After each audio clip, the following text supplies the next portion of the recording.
Okay, since I don't see, I will stand here. Okay, so thank you for the invitation to present this work that actually started during my sabbatical year in the lab of Charlie Rice. So as you all know, acute hepatitis C infection, which is empirically defined as the first 6 months post-infection, has two distinct outcomes. Approximately 25% resolve, 75% become chronic. However, despite that we know this, there's still a lot that we don't know about the immune response, and Andrea gave an excellent introduction. But in particular, we don't know what happens early on during acute infection, the crosstalk between the different arms of the immune response, the innate and the adaptive immunity. But also this has been difficult because it's not easy to identify people who are acutely infected. So cohorts like Andrea and ours, we've really put a lot of effort into this, but it's not easy to find these people. And even when you do, there are limited samples available, especially at the early time points or even before reinfection, when you can actually sort of gauge or normalize what you're seeing relative to that. So we took on a new approach, which is, the new buzzword is systems biology, systems immunology, and Danielle has talked a little bit about this from a proteomics perspective. We wanted to perform transcriptome analysis of the immune response against HCV. So at a system level, look at the immune response, what happens to it, and the power of such analysis is that it gives you a snapshot of what's going on in the peripheral blood when somebody gets infected with hepatitis C, and it gives you a lot of data that you can look into and follow up on, similar to what Danielle has discussed in terms of the interactome, but this is at the level of the immune response, at the level of the peripheral blood, what happens when somebody sees HCV. So the main objectives of the study were first to characterize the immune response during acute HCV infection, to evaluate the difference between spontaneous resolution and chronic infection, what happens early on, and also to see how hepatitis C behaves relative to other related viruses or vaccines that we know work. So the way we designed the study, thanks to the excellent collaboration we've had for 11 years now with Julie and her group, really, that's why I stay in Montreal. So it's really, and I really want to stress that it's very important when we're trying to talk about patient-oriented research, translational research, that there's very good interaction between clinicians and basic scientists, because this is really the key. With Julie, you have already heard about the cohort of people who inject drugs, who are active users, that are followed even before they get infected. So that's a plus, because we are able to have samples prior to reinfection, prior to first infection, to which we can normalize things. We follow them at a very tight interval, and we are able to diagnose acute HCV within a window of 6 months. And we are also able to estimate the rate of infection, and most people, during their first positive test, they're estimated to be around 6 weeks post-infection, which is actually very, very good and very tight. So in this study, we focused on a group of 5 individuals who were acutely infected, developed persistent infection, and 6 who actually cleared the virus spontaneously. We looked at 4 distinct time points: a baseline prior to infection. We looked at an early acute time point, which is approximately 8 weeks, a late acute time point, approximately 16 weeks, and a follow-up, which was more than 1 year. And basically, we took total PBMCs, unfractionated, and we performed a technique known as RNA-seq, which looks at the levels of gene expression. But when we looked at the analysis, we did not just apply individual gene expression. We actually utilized a novel method looking at entire modules. So a module, instead of looking at individual genes, when you're looking at biological processes, you can regroup them into into networks, and those are a set of genes that move together that are associated with a particular pathway or a particular cell subset. And those blood transcriptome modules, they were first developed, this idea was first developed by Damien Chosebel, and this is actually now the standard for looking at most immune responses to vaccines and to several autoimmune conditions. So that's what we did.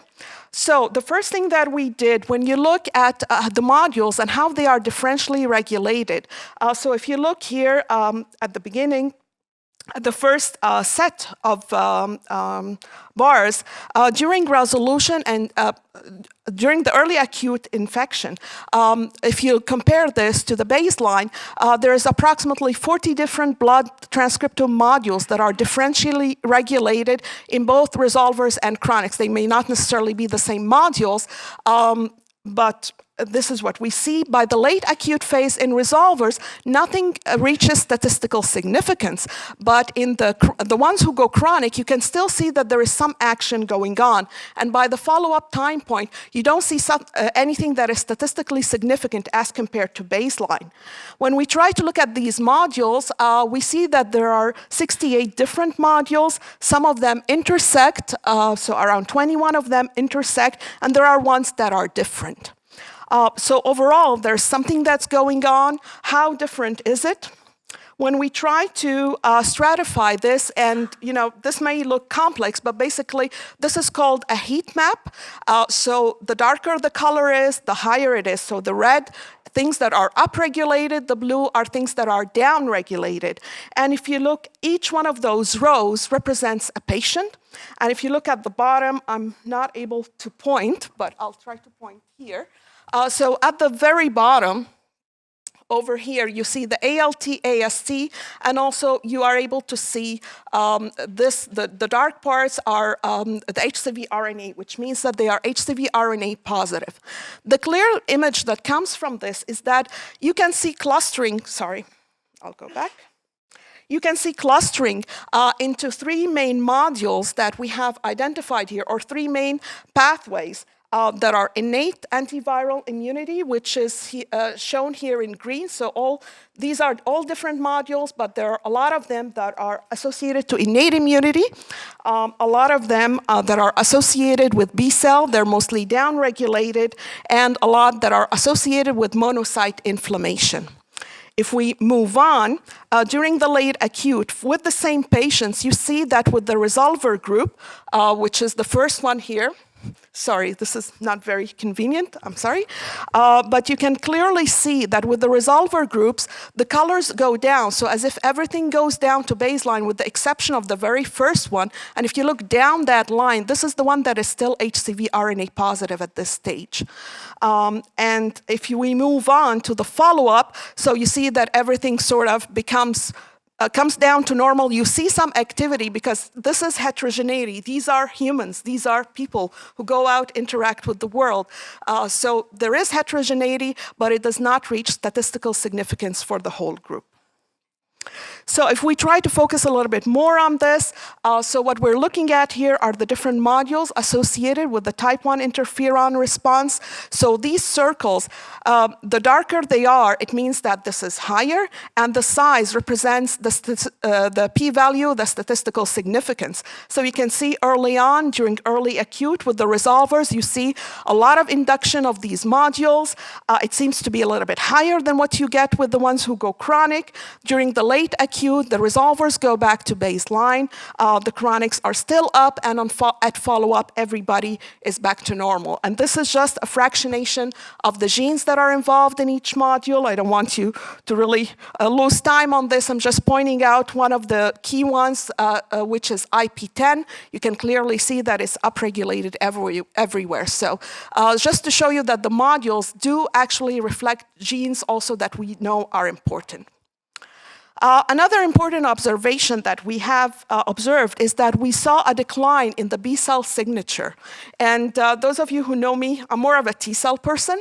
So to me, this was like everything I missed in immunology class is just coming back at me. So So now I'm starting to learn about B cells. But what is interesting is that you can see that early on there is a reduction in the B cell modules. In resolvers, in chronics, this persists more in chronics, and by follow-up, this goes back to baseline. We try to look at this by flow cytometry. Again, this is a complicated graph, but what I just want you to look at is that the darker the color, it means that the change in expression with the module correlates well with what we see with flow cytometry when we look at the cells. So as you can see here, most of them are red, orange, which means that we have a very strong correlation between what we see at the transcription level and what we are able to see by flow cytometry. So the final question, how does HCV compare to other viruses or other vaccines? So again, this is an interesting graph. This is called the circus plot, but it's actually quite simple. Basically, we took the modules that we have and we compared this to what is available, publicly available in the database. And when you see a lot of lines between different vaccines, here we looked at yellow fever, which is on top. We looked at the trivalent inactivated flu and live attenuated flu. You see many, many more lines between HCV, in particular, this is focusing on resolvers, and the yellow fever vaccine. And the yellow fever is one of the most successful vaccines. It is a flavivirus. It is highly relevant to hepatitis C. So we think trying to dig a little bit more into this would probably give us an insight about resolved HCV. So in summary, we were able to show that with just using PBMCs, you can detect a lot of things about the immune response. With the resolvers, things seem to cool down very quickly at around 16 weeks while it persists in chronics. There's a strong type 1 interferon response. There's an increased monocyte inflammation signature that I didn't get a chance to discuss in detail. And there's a decreased B cell signature, and that the immune response to resolved HCV infection is very highly related to the yellow fever vaccine. So finally, I just want to thank everybody who was involved in this work. Marion Depla, who was an excellent postdoc in the lab and in the program. Of course, Julie and her team. This would not have been possible without the excellent collaboration with Brad Rosenberg, a young faculty at Rockefeller, and the support of Charlie Rice and the funding agencies. Thank you.